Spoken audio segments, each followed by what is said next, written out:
O trabalho é a fonte de quase toda a miséria do mundo. Quase todo o mal que se pode mencionar vem de trabalhar ou de viver em um mundo projetado para o trabalho. A fim de acabar com o sofrimento, temos que parar de trabalhar. Estas palavras constituem o início de uma dissertação escrita por Bob Black em 1985, intitulada A Abolição do Trabalho.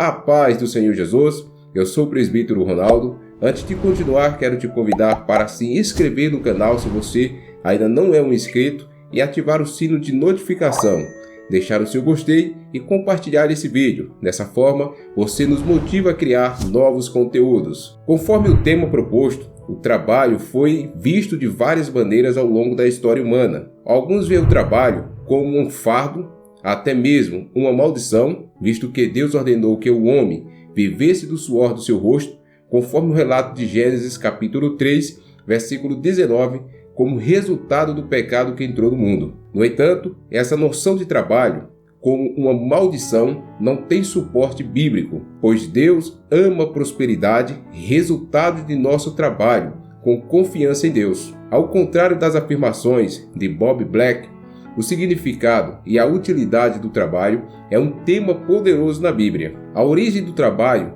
é descrita no livro de Gênesis. Na primeira passagem, Deus é o principal trabalhador envolvido na criação do mundo, conforme Gênesis capítulo 1, versículos do 1 ao 15. A Bíblia diz que Deus trabalhou 6 dias e descansou no 7º dia. Deus é a primeira pessoa a trabalhar na terra. Portanto, o trabalho legal reflete as atividades de Deus. Visto que Deus é sobretudo bom, o trabalho também é de modo inerente bom, conforme Salmos 25, verso 8 e Efésios capítulo 4, versículo 28. Além disso, Gênesis capítulo 1, versículo 31, afirma que quando Deus viu o fruto do seu trabalho, disse que tudo estava muito bom e ficou feliz com os resultados. Como nossa atitude afeta o nosso trabalho? Para alguns, o trabalho é tedioso. Para outros, é uma grande parte da vida. Uma das maneiras de obter o máximo da sua vida é amar o seu trabalho. Nem todos podem escolher o tipo de trabalho que realizam. Alguns trabalham muitas horas e mal conseguem atender às suas necessidades básicas. É difícil, de fato, apreciar um trabalho desse tipo. Porém, os mais felizes são aqueles que aprenderam a valorizar o seu trabalho, seja ele qual for. O Salmos 19 diz que Deus se revela ao mundo por meio de sua obra. Graças à revelação natural, a existência de Deus é conhecida por todas as pessoas na terra. Assim, o trabalho revela algo sobre quem está fazendo. Ele revela caráter, motivações, habilidades, traços de personalidade. Jesus repetiu esse princípio em Mateus capítulo 7, versículos do 15 ao 20, quando declarou que as árvores ruins produzem apenas frutos ruins e as árvores boas apenas frutos bons. Em Isaías capítulo 43, versículo 7, indica que Deus fez o homem para a sua própria glória. Lemos em 1 Coríntios capítulo 10, versículo 31, que tudo o que fazemos deve ser para a sua glória. O termo glória significa dar uma representação precisa. Portanto, a obra realizada pelos cristãos deve dar ao mundo uma imagem fiel de Deus em sua justiça, fidelidade e perfeição. Deus criou o homem à sua imagem, com características semelhantes a ele em Gênesis capítulo 1, do versículos 26 ao 31. O homem foi criado para trabalhar com ele no mundo. Deus plantou um jardim e pediu a Adão que o cultivasse e o mantivesse ali em Gênesis capítulo 2, versículos 8 ao 15. Além disso, Adão e Eva tem a responsabilidade de conquistar e governar a terra. O que significa essa ordem inicial? O cultivo é para promover o crescimento e a melhoria. Manter significa evitar o fracasso ou declínio. Sujeitar significa exercer o controle e disciplina. Esta tarefa se aplica a todas as ocupações. Os líderes da reforma no século XV viram a ocupação como um ministério perante Deus.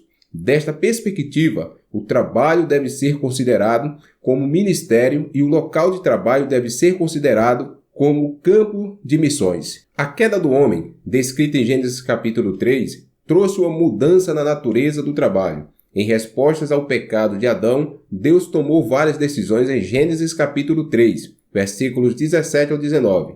Vamos à leitura dessa passagem. E Adão disse: Porquanto deste ouvidos à voz de tua mulher, e comeste da árvore de que te ordenei, dizendo, não comerás dela, maldita é a terra por causa de ti, com dor comerás dela todos os dias da tua vida. Espinhos e cardos também te produzirá, e comerás a erva do campo. No suor do teu rosto comerás o teu pão, até que te tornes a terra, porque dela foste tomado, porquanto és pó, e em pó te tornarás. As sentenças dadas por Deus ao casal, a mais séria delas, sem sombra de dúvida, é a morte. No entanto, o trabalho e seus resultados são apresentados nas demais condenações. Deus amaldiçoou a terra, o trabalho tornou-se difícil. A palavra fadiga é usada para denotar desafio, dificuldade, cansaço e luta. O trabalho em si ainda é bom, mas o homem deve esperar que isso só possa ser feito com o suor do seu rosto.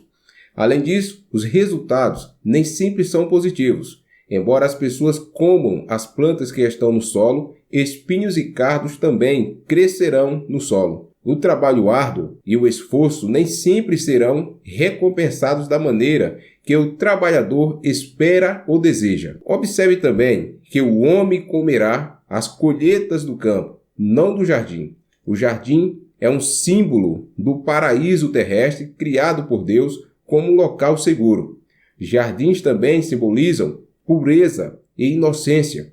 Dizem que o homem tem 3 necessidades básicas da vida: amor, propósito e significado. Muitas vezes as pessoas tentam encontrar propósito e significado no próprio trabalho. Em Eclesiastes capítulo 2, versículos 4 ao 11, Salomão descreve em detalhes suas buscas por significado em vários projetos e todos os tipos de obras.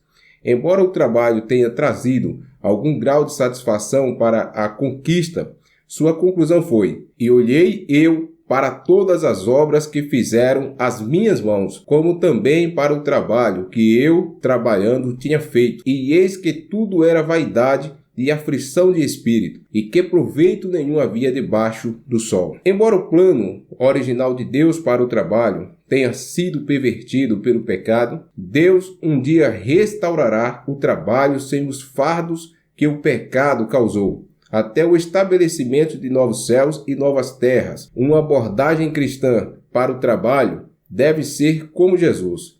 Disse-lhe Jesus: A minha comida consiste em fazer a vontade daquele que me enviou e realizar a sua obra. João capítulo 4, versículo 34. Refletindo no que vimos até agora, cada um de nós deve encontrar o equilíbrio certo entre trabalho, descanso e lazer. Existe um velho ditado que diz: não fazer nada é a mais dura das tarefas, porque nunca se pode parar para descansar. Sem o trabalho, o descanso e o lazer não têm significado. Não apenas o descanso é agradável e necessário, mas recebemos o mandamento de descansar no dia do Senhor. Após cada 6 dias de trabalho, este dia de descanso é revigorante para os dias que virão. Assim como Deus, ao criar o mundo, planejou o trabalho que faria em cada dia da criação, assim façamos nós. Não se sobrecarregue, faça apenas o planejado do dia. Dessa forma, viveremos melhor. Que Deus em Cristo te abençoe e até o próximo vídeo, se o Senhor nos permitir. Até mais, nos vemos.